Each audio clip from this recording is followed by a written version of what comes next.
Okay, so I'm going to take you through this album that I made. I say made, I'm making. It's nowhere near finished. It's an album on our trip to Europe last year, and I actually started making it while we were travelling. As you can see, not finished. The cover and the inside are not even attached. And I did this mad thing where I remade the cover when I came home because it was just looked a bit bright. And after travelling in Europe, I noticed that as beautiful as everything is, it's kind of, because it's all so old, everything's a little bit worn. And so I wanted the album to look a bit like that too. And I painted the whole thing black. These letters were very different colours. It just looked a bit bright and didn't really fit the mood. Anyway, I'll tell you more about the cover another day. So that's not what I'm going to talk about today. Today I'm going to talk about this book and how it's put together. This whole book is made of pockets and envelopes. And as you can see, some pockets like this, which is perfect for travel, because if you're anything like me, you're a collector of things. Boarding passes, etc., tickets, and you end up having a whole stack of stuff that doesn't necessarily sit in with a normal photo album. And plus there's so many photos that you take that when you're traveling, that it really is easier to just put it all together in one book. And I know you can make those fancy digital ones, but this is, more personal. So I printed the photos at home myself, so that I could print them different sizes, and just the sort of things I collected. That's actually a coaster from the hotel we were staying at. And then I've made, because they're all pockets, everything can have extras in. So this one's actually got extra photos. This is a postcard that I bought while I was travelling, and I've just to put a little tab on it so that you can pull it out easily. That's just a little cardboard embellishment. In the shape of an arrow, so that goes in there. This one's actually like a double pocket. The second one will have journaling and stuff in it as well. I actually did all the writing while I was travelling. Each day, this was a really good tip, each day at the end of the day, we were on a river cruise, so we had time at the end of the day every day to ourselves. Usually for me that was after dinner. Sometimes there was some time before dinner, but I would use that to actually construct things and just play craft, because I took a little kit with me so that I could start putting this book together. But then after dinner each night I would go through all the photos from that day and edit them and put them into albums so that they were all stored, like each day had the photos for that day in it, and I'd edited them too, so because you take so many, and I had managed to whittle them down as I went. So I've there's all pockets. This is just a clear plastic little pocket here that had a double-sided. It came like that, and it had this little Velcro dot. So I've used that to store some extra tickets and things from places we saw and things we did while we were travelling. That's the ticket for the funicular, which is nice in this clear one because you can at least see what it is. And I've put some more photos. Not sure which way I'm going. Oh, there we are. And also we went shopping. This is a pull tag off a jumper that I bought at this shop called Pull a Bear. And I've just stuck a little picture. That's my favourite little house that we found in Budapest that I thought I would like to live there. Anyway, this page is actually a paper bag. So you can fit, that's why it can fit that pretty fat pocket in there pretty easily. And you'll see there I've made a little tag again, so it's easy to pull out. This is a business card from the ES Deli, which was a little deli cafe that was in the hotel that we stayed at. We had coffee there a couple of times. Just more photos.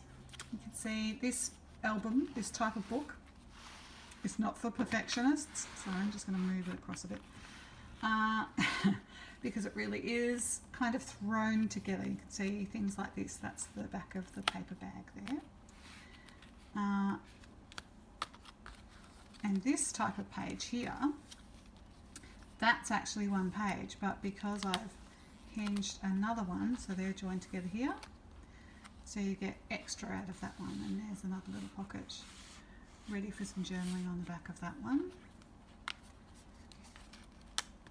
This one is just a page. And throughout the album, I've kept the colour scheme fairly similar. I think there's a bit of red. Apart from that, it's sort of blue and green neutrals. There might be a little bit of pink as well.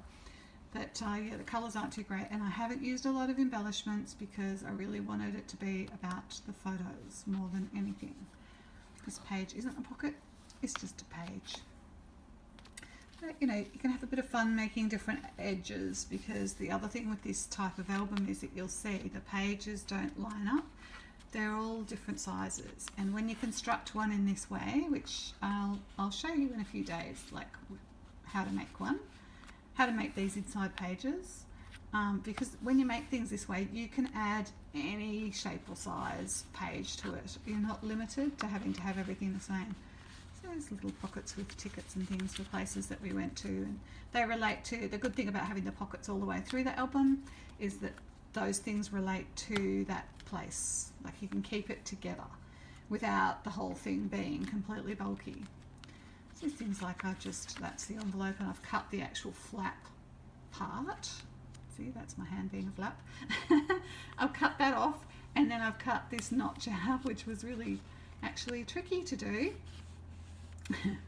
But as I said, just don't look too close. If you're not a perfectionist, you'll be fine. Oh, I also kind of kept to a similar type of lettering. I only used, I think there was some glittery ones back here towards the front. Just take it from me, there are. We might see some more in a minute anyway. But I kept not too many different types of lettering, and just to keep a unified look. I also, this is the hinges that hold all of these pages together. Actually make it a really strong album too, which is the other good thing about it. But I originally started making this, I picked out a few different types of pattern paper, and I thought that's what I was going to do, but it became too busy. So I actually, as you do, just ripped a few of them back to the drawing board. And then once I decided to do this and put these together, this was much better. This is kind of a really nice, it's not a thin paper, it's not really a thick card, it's a good medium weight, so it's quite flexible, doesn't break or tear very easily, and that works really well for the hinges. Excuse me, I'm losing my voice. So it's a little chocolate wrapper that we bought in Milk. As I said, I'm a bowerbird. Here's the little, that's off a chocolate as well. And some of the pages, like these ones, are little shorties, have these things poking out. I can tell you that they don't, don't worry about things falling out, because I can tell you they don't. Maybe if you were like walking around with this, it might, but you don't tend to do that. You sit and watch it, sit with it on your lap or on the table. So you really do find that things kind of just stay in the pockets pretty well, and you do have to actually pull them out if you want to look at them, which is good. Oh, there you go, glitter lettering. I told you there was some. And once again, you can see, there's not even any embellishments on that page. It's a beautiful postcard that we bought in, actually, this place, Bamberg, where it was very rainy that day. And here's a little page like this.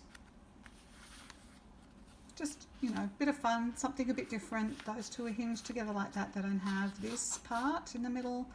And this page is half a card, just chopped and used in there as well. And on some of them, you'll see here some more photos on the back of that one. And that beautiful postcard was because that residence in Wurzburg, you are not allowed to take photos of the inside at all. So I bought the beautiful postcard, which is probably better than any photo I would have taken anyway. So you can see the little notches out of the pockets. and extra tags. And you can see that it does have like a really similar look, keeping all the photos like that, even though they're all quite different sizes. And to do the photos of different sizes, my easiest way I do it is actually just to get a blank. I do it in Word. I get a blank document up and I just start filling it with photos, and then I can just make them whatever size I want to make them. And then I choose to print on photo paper though. The printing settings is key to getting the good quality photos. With this one, see, I've just lined the inside of that envelope here, just for a bit of different interest. Instead of cutting the flaps off all the time of the envelopes, I've left them on just to make it more interesting. And things that I've used, this at the back here, that's actually a postcard that I picked up. I think I actually picked it up in Vienna. So there's, used free stuff as well. It's always good to have the free stuff. So there's more pockets, more stuff in there. I did all the journaling, the stories for every single day while I was traveling, and I saved them using notes just on my phone. It was the easiest for me, and I just, the day, whatever. So they related to the photos as well. And so they're all actually ready to just be printed. And I just haven't done that yet. And they will, once the stories are all written, my plan is to just tuck them all on a card, probably, and into these pockets so that you have to pull them out to read them. This is another paper bag. Paper bags weren't that sturdy, so I didn't use them so much. You can actually see on this one that I ripped it, but you can't see it. It's on the inside, so it doesn't matter. That's fine, it's still sturdy. If I was really fussy, I could cover that with something, but really, the more things you put on the inside there, the harder it is to get things in and out. And this pocket is ready, but it doesn't have anything in it yet. So here we go. And you'll see, so this is the end of the trip, end of Europe, and then on the way back we had a stop in Qatar at Doha, and that's another pocket with some bits and pieces. We had a whole day there to kill between flights, so we did a little bit of shopping, and that's my Scrapbook card. There's $5 on that for my next trip. And also the front and the back, these are really sturdy, these envelopes. So the first and the last pages of this book are both made out of those envelopes, just to give it a bit more of a, a final, bringing it all together. So I'll show you on that edge there, that's what the spine looks like. So it's really quite sturdy, and eventually I'm going to put it into this cover. But for now, that's how it is. But hopefully soon it will be finished, and I promise you that I will share it with you when it's done. It's been a really fun project to do, and I went on another trip last year as well, but I haven't even started with that one, but I'm really looking forward to it, and I'll probably do something similar because, once again, I've collected a lot of little treasures. Anyway, I'll stay posted because I will show you in a few days, or maybe next week, just some tips on how to put those pages together, and you can start making your own. Okay, thank you.